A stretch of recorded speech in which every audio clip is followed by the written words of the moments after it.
안녕하세요. 책 읽는 시간의 책소리입니다. 오늘 읽을 책은 그때 이렇게 말할걸.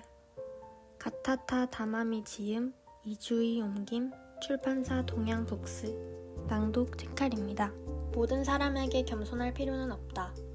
공격적인 사람, 타인을 괴롭히려고 하는 사람, 악의를 갖고 있는 사람, 정말로 성격이 괴상한 사람 등등 살다 보면 별의별 사람들을 다 만난다.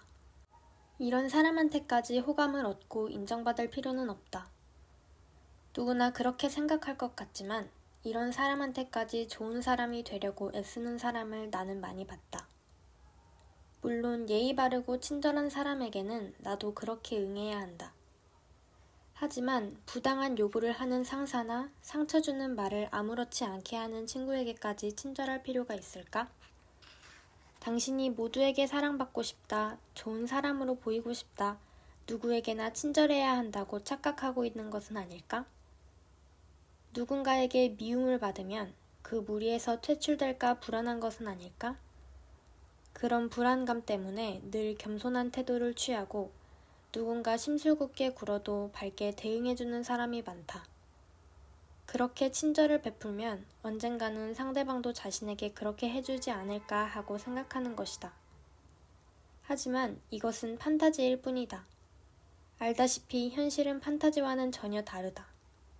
마키아벨리는 정량론에서 다른 인격을 연기하는 것은 경우에 따라 현명한 방법이 될 수 있다고 말했다.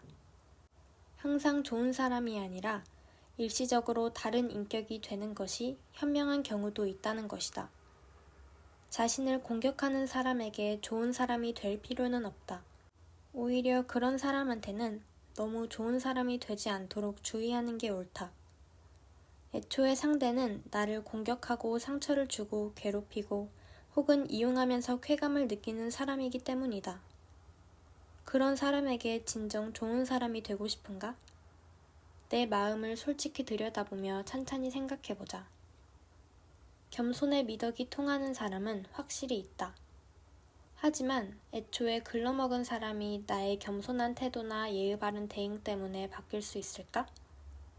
세상에는 성선설과 전혀 상관없는 사람들이 분명 존재한다. 그런 사람은 그냥 그런 사람이라고 생각하면 그만이다. 마키아벨리도 겸손의 미덕으로 상대의 거만함을 이길 수 있다고 믿는 자는 잘못을 범하게 된다라고 썼다. 겸손의 미덕으로 공격적인 상대를 쳐부술 수 있다고 생각하는 것은 오산이다. 내가 겸손하게 처신하면 상대도 태도를 바꿀 것이다라고 생각했다가는 내가 먼저 파멸당하게 된다. 누구에게나 친절하고 온화한 태도를 잃지 않는 좋은 사람일수록 오히려 공격받기 쉽다. 반복해서 말하지만 성선설만으로는 이 세상을 살아갈 수 없다. 환자들 중에서도 공격적인 사람이 있다. 마치 자신은 환자이기 때문에 무엇이든 용서받을 수 있다고 생각하는 것 같다.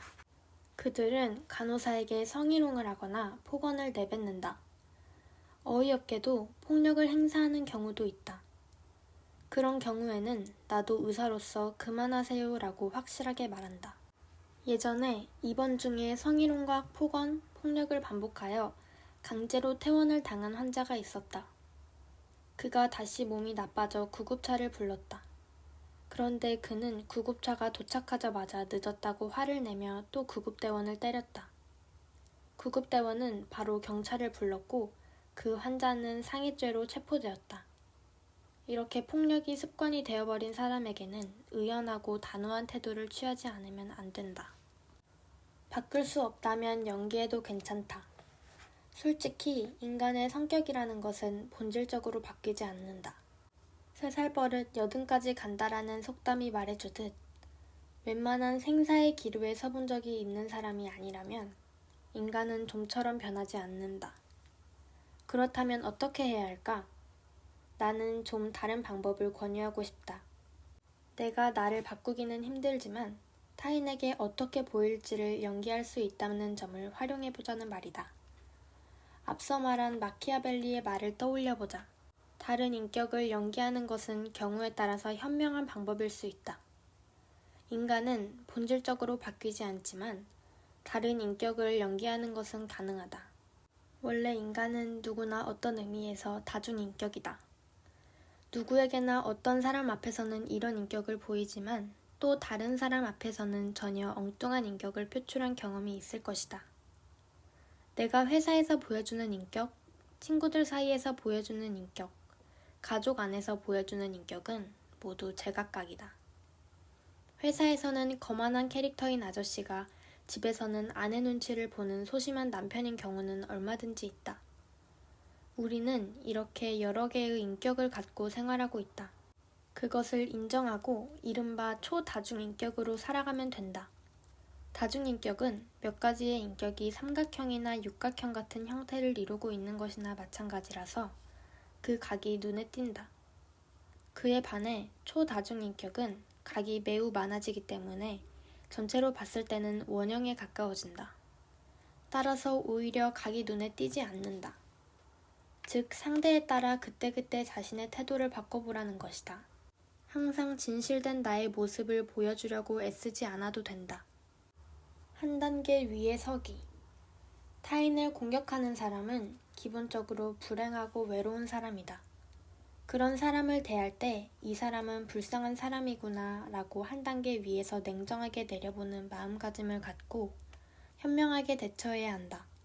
예를 들면 격분해서 화를 내고 있는 사람에게는 조금만 침착해주세요. 지금 말씀이 너무 빠르셔서요.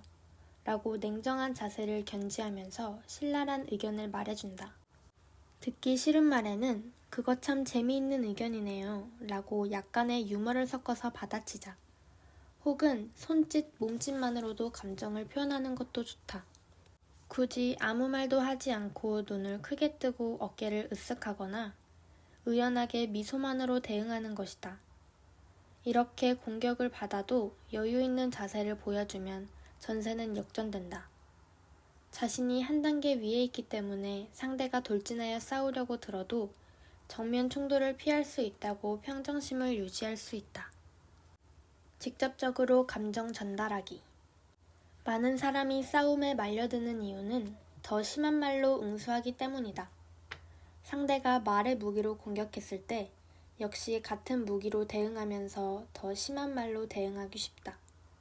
그런데 그렇게 하다 보면 언제까지고 말싸움 전쟁이 끝나지 않게 된다. 내가 먼저 나는 당신을 공격할 생각이 없습니다. 라는 의사를 전달하고 무기를 내려놓는 것도 시도해봐야 할 방법이다. 예를 들어 그냥 지금 그 말에 상처받았어요 라고 말하는 것이다. 그러고 나서 당신을 미워하고 싶지는 않아요. 그러니까 그런 말은 하지 말아주세요 라고 말하면 그 어떤 상대라도 부끄러운 생각이 들 것이다.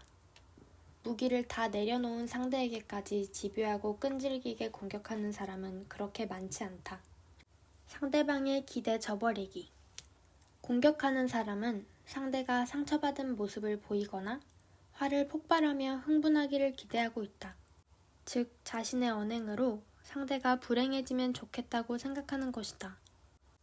그러니 어쩌면 가장 좋은 것은 당신이 그런 말을 해도 나는 하나도 신경 안 써요. 당신이 그런 공격을 해봤자 내 행복과는 아무 상관이 없어요. 라는 메시지를 담은 말과 태도를 전달하는 것이다. 무례한 말이나 빈정거리는 말을 들어도 태양같이 눈부신 미소를 보이고 다른 화제를 꺼내라. 아, 그래요? 라고 상쾌한 얼굴로 지나친다. 비교를 당해도 나는 그런 것에 관심 없어요. 라는 태도로 차단한다. 이렇게 기대를 저버리는 반응이야말로 상대의 공격을 가장 무력화시키는 것이다. 비교하는 것을 즐기는 사람. 무슨 일에서든 내가 당신보다 한 수 위라고 어필하는 사람들이 있다. 신경 끄면 될 일이라고 생각하면서도 역시 화가 나기 마련이다. 너 진짜 화장 잘한다. 나는 곰손이라서 맨날 쌩얼이잖아. 그래도 남친은 이런 게 더 좋대. 어느 여성의 친구는 만날 때마다 이런 말을 하면서 서열을 매긴다. 얼핏 들으면 상대를 칭찬하고 있는 것 같지만 나는 그렇게 화장하지 않아도 예쁜 얼굴이야 라고 은근히 자랑하고 있는 것이다. 이런 말을 하는 사람은 그야말로 자기의 덩어리다. 걸핏하면 내가 너보다 잘났어 라고 은근슬쩍 어필하지 않고는 못 베기는 것이다. 겉으로는 자랑이라는 생각이 들지 않게 하면서 실제로는 자랑하고 싶은 심리, 그것을 감추지 못하는 것이다. 자랑하는 심리에 대해서 라 로슈포크는 이렇게 말했다. 사람은 보통 칭찬받고 싶어서 칭찬하는 것이다. 즉, 타인을 칭찬하는 사람의 마음속에는 자신이 칭찬받고 싶다는 소망이 들어있는 것이다. 이런 서열 경쟁에서 대처하는 방법은 서열 매기기에서 이탈하는 것이 최고다. 애초에 그렇게 허무한 서열 전쟁에 들어갈 필요가 없다. 상대보다 우위에 서려고 하지 않는 것, 이기려고 하지 않는 것이 가장 현명한 대응이다. 눈앞의 상대가 칭찬해줬으면 좋겠다는 표정을 하고 있다면 그냥 칭찬해주고 넘어가면 된다. 날씬해서 부럽다는 말을 들으면 너야말로 글래머라서 좋겠다. 분명히 네가 더 인기 있어. 이런 식으로 치켜 세워준다면 서로 기분 상하지 않고 끝낼 수 있다. 칭찬받고 싶다는 말이 얼굴에 쓰여있는 것 같은 상대는 그냥 무시하고 지나가서는 안 된다. 그런 일을 당하면 상대는 짜증이 나고 눈치 없는 둔감한 사람이라고 생각할 것이다. 원하는 대로 칭찬해주고 서열 경쟁에서 빠져나오자. 또 이런 사건도 있다. 동창회에서 오랜만에 만난 친구로부터 쓸데없는 말을 듣고 짜증이 났다는 20대 여성의 이야기이다. 살쪘네. 남친이랑 무슨 일 있었어? 먹는 걸로 푸는 거야? 다이어트 안 해? 남친이 싫어하면 어떡하려고? 이렇게 눈꼴 사나운 서열 경쟁이라면 칭찬이 아니라 오히려 가감하게 행복 어필을 하는 것이 좋을 수도 있다. 응, 살찐 거 맞아. 남친이랑 잘 지내니까 행복해서 찌나 봐. 난 다이어트 그런 거 안 해.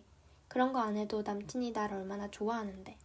너는 하찮은 것을 신경 쓰며 살고 있는 것 같은데 나는 나만의 행복을 찾았어. 라고 은근히 전달하면서 차단해버리는 것이다. 나는 너무 행복해서 타인이 설정한 서열 따위 신경 쓸 필요가 없어 라는 듯이 말이다. 이런 말을 들으면 상대는 이를 악물며 분통해할 것이다. 불평을 늘어놓는 사람. 누구나 불평 불만을 쏟아내고 싶을 때가 있다. 그러나 계속 그런 얘기를 길게 듣고 있어야 한다면 곤혹스러울 것이다. 그렇다고 그것 때문에 인간관계를 끊어버릴 수도 없다. 멀리 살고 있는 친구가 매일 남편에 대한 불만을 문자로 보내서 곤란해하는 어떤 여성이 있다. 문자의 내용은 남편이 도박에 빠져 저축할 돈이 없다. 남편이 자꾸 회사를 그만두고 싶어 한다. 언제 헤어져야 할지를 고민하고 있다 등등이다. 그녀는 언제나 동정하는 듯한 답장을 보냈지만 친구가 너무 집요하게 문자를 계속 보내니까 어느 순간부터는 이제 좀 적당히 하라 라는 생각이 들기 시작했다.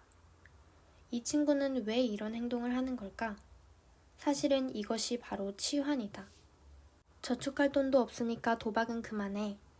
회사 그만둔다는 말 하지 말고 열심히 다녀.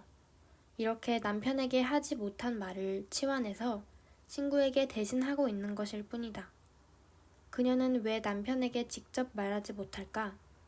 어쩌면 남편이 폭력을 행사하는 사람일 수도 있다. 스트레스를 주로 술로 푸는 남자일지도 모른다. 혹은 이야기를 꺼냈다가 심한 부부싸움을 한 전력이 있을지도 모른다. 그러다 보니 불만은 매일매일 마음속에 쌓여간다. 발산하지 못하면 출구가 없다. 그래서 누군가에게 말하는 것으로 울분을 푸는 것이다. 이렇듯 불평은 분노나 원한 등 싫은 감정을 당사자에게 직접 말하지 못하는 위치에 있는 사람이 하는 경우가 많다. 그런데 문제는 이것을 들어주는 사람까지 우울해진다는 것이다. 그렇다면 어떻게 해야 할까? 애초에 이런 사람들의 주 타겟이 되지 말아야 한다. 불평을 털어놓는 사람의 심리는 상대가 누구라도 상관없다. 그저 자신의 말을 잘 들어주기만 하면 된다. 이런 사람에게 나한테 그런 말 하지 말고 종이에 써보지 그래? 라고 이야기하고 싶겠지만 차마 그렇게 못하니 그냥 상대를 하지 마라. 그 사람이 털어놓기 쉬운 사람이 되지 말라는 말이다. 상대해주지 않으면 그 사이에 다른 타깃을 발견할 것이다. 그런데 도대체 구체적으로는 어떻게 해야 할까? 그냥 연락을 끊어버리거나 문자에 답을 하지 않는 것 말고 다른 방법이 없을까? 한 가지 예를 들면 그 드라마 재밌지? 우리 동네에 멋진 카페가 생겼어. 어제 강아지랑 산책했는데 엄청 귀여우니까 사진 보낼게. 등 남편에 대한 불평에 대해서는 언급하지 말고 전혀 상관없는 이야기로 답 문자를 보내라. 상대의 이야기에는 반응하지 말고 그냥 자신이 하고 싶은 이야기를 하는 것이다. 이때는 가능하면 밝은 화제가 좋다. 하루 종일 어둡고 심각한 생각만 하면서 비관적이 되었을 친구에게 세상에는 그렇게 나쁜 일만 있는 것은 아니라고 생각하게 만들자. 불행의 색안경을 벗겨주는 것이다. 이것은 문자뿐만 아니라 대화에서도 마찬가지다. 상대가 일방적으로 계속 불평만 하고 있다면 그래 그렇구나 장단을 맞춰주고 나서는 그나저나 말이야 라면서 내가 하고 싶은 이야기를 시작하면 된다. 그럼에도 상대가 집요하게 다시 자신의 불평 불만을 시작하면 그때마다 자신이 하고 싶은 이야기로 돌리면 된다. 이런 일을 몇 번이나 반복하다 보면 상대도 결국 내 이야기를 싫어하는구나 라고 눈치챌지도 모른다. 이렇게 정면에서 그만해, 더 이상 듣고 싶지 않아 라고는 말하지 않으면서도 상대가 내 마음을 눈치챌 수 있도록 해야 관계에 금이 가지 않게 하면서 내 의사를 전달할 수 있다. 감사합니다.